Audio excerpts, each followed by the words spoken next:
اس سے پہلے آیت کریمہ کے اندر اس بات کا ذکر ہوا کہ اللہ تعالیٰ نے ایک مقتول کے زندہ کرنے کا تذکرہ فرمایا، اور اس کے بعد اللہ تعالیٰ ارشاد فرماتا ہے یوں ہی پروردگار عالم تمام مردوں کو زندہ فرمائے گا اور اپنی نشانیاں دکھائے گا۔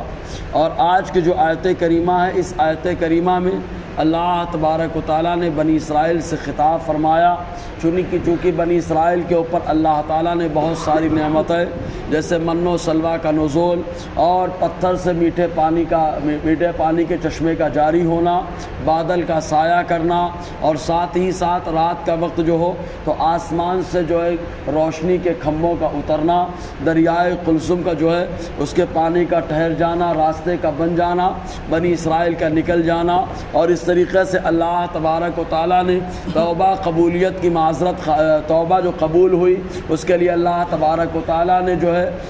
کوہ طور پر بلایا، 70 لوگوں کو موت کے آغوش میں ڈالا، پھر زندہ فرمایا۔ تو یہ اللہ تبارک و تعالیٰ کی وہ عظیم نشانیاں ہیں کہ دیکھنے کے بعد اب بنی اسرائیل کا ایمان ایک دم مضبوط ہو جانا چاہیے تھا، لیکن ایمان نہ مضبوط ہوا بلکہ ان کے دل کٹھور ہو گئے، بالکل پتھر کی طرح، بلکہ پتھر سے بھی زیادہ سخت، کیونکہ پتھر کا معاملہ ایسا ہے کہ وہ ذکر خداوندی کی وجہ سے کبھی کبھی پتھروں سے جو ہے دریا اور آبشار جاری ہو جاتے ہیں، اور کبھی کبھی ایسا ہوتا ہے کہ پتھر پھٹ جاتا ہے اور اس سے خود پانی نکلنے لگتا ہے، اور کوئی پتھر ایسا ہے کہ خشیت ربانی کی وجہ سے ہلنے لگتا ہے، جیسے کہ احد کا پہاڑ خشیت ربانی کی وجہ سے اس وقت ہلا جب حضور صلی اللہ علیہ وسلم اس کے اوپر جلوہ افروز ہوئے، ابو بکر و عمر عثمان جلوہ افروز ہوئے تو وہ ہلنے لگا۔ آقا علیہ السلام نے پاؤں سے ٹھوکر مار کر کہا اے احد ٹھہر جا۔ ایسے ہی حیرا کی پہاڑی پر حضور جلوہ افروز ہوئے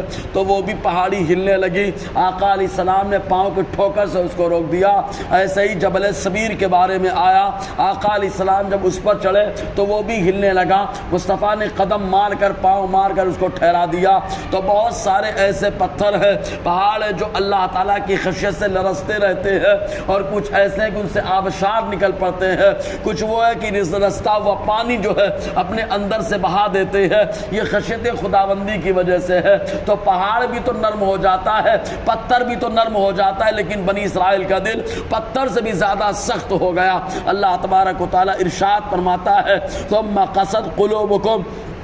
پھر سخت ہو گئے تمہارے دل اے بنی اسرائیل، من بعد ذلک، اس کے بعد ان تمام نعمتوں کو دیکھنے کے بعد، فَهِيَ كَالْحِجَارَةِ، تو یہ پتھر کی طرح ہے، حالانکہ لوہا کی طرح نہیں کہا گیا کہ تم لوگوں کا دل لوہے کی طرح ہے، اس لوہے کی لوہا کا معاملہ ایسا ہے اگر اس کو گرماہٹ ملنے تو پگھلنے لگتا ہے، لیکن پتھر کا معاملہ ہے کہ وہ بڑا کٹھور اور بڑا سخت ہوتا ہے۔ تو اللہ تعالیٰ فرماتا ہے فَهِيَ كَالْحِجَارَةِ، تو یہ پتھر کی طرح ہے، او اشد قسوہ، یا اس سے بھی زیادہ سخت ہے۔ کیوں اس سے بھی زیادہ سخت؟ وَإِنَّ مِنَ الْحِجَارَةِ لَمَا يَتَفَجَّرُ مِنْهُ الْأَنْهَارُ، کیونکہ کچھ پتھر وہ ہیں جن سے دریا بہتے رہتے ہیں، ان سے آبشار بھی نکلتے ہیں، دریا بھی بہتے رہتے ہیں۔ وَإِنَّ مِنْهَا لَمَا يَشَّقَّقُ، اور ان میں سے کچھ وہ جو پھٹ جاتے ہیں، فَيَخْرُجُ مِنْهُ الْمَاءُ، تو نکل پڑتا ہے اس سے پانی۔ وَإِنَّ مِنْهَا لَمَا يَهْبِطُ مِنْ خَشْيَةِ اللَّهِ، اور ان میں سے کچھ وہ ہے جو اللہ کی خشیت سے لرزتے رہتے ہیں، گرتے رہتے ہیں۔ وَمَا اللَّهُ بِغَافِلٍ عَمَّا تَعْمَلُونَ، اور اللہ تبارک و تعالیٰ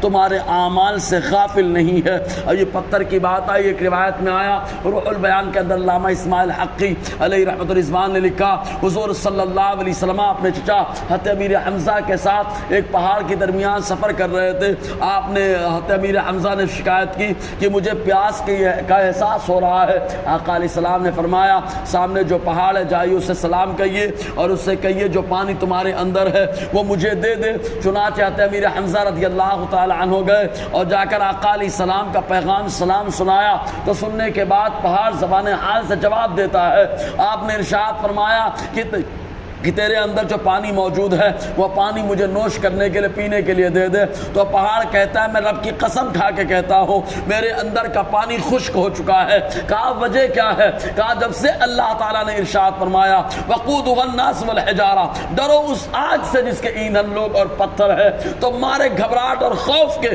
ہمارے اندر کا جو پانی تھا وہ خشک ہو گیا کہ کہیں ایسا نہ ہو اللہ تبارک و تعالیٰ ہمیں جہنم کا ایندھن بنا دے۔ تو اللہ تبارک و تعالیٰ نے پتھر پتھروں کے اندر بھی حساسیت عطا فرمائی، ان میں سے پانی نکل پڑتا ہے، پگھل پڑتے ہیں، لیکن بنی اسرائیل اور یہود و نصارہ کا دل اتنا کٹھور ہو گیا، اسلام کے مخالف، پیغمبر اسلام کے مخالف، دین کے مخالف، اللہ تبارک و تعالیٰ کی عظمت کے قائل نہیں۔ بہرکیف انشاءاللہ آگے گفتگو رہے گی۔ اللہ تعالیٰ ہم سب کو فیضان قرآن، برکات قرآن سے مالا مال فرمائے۔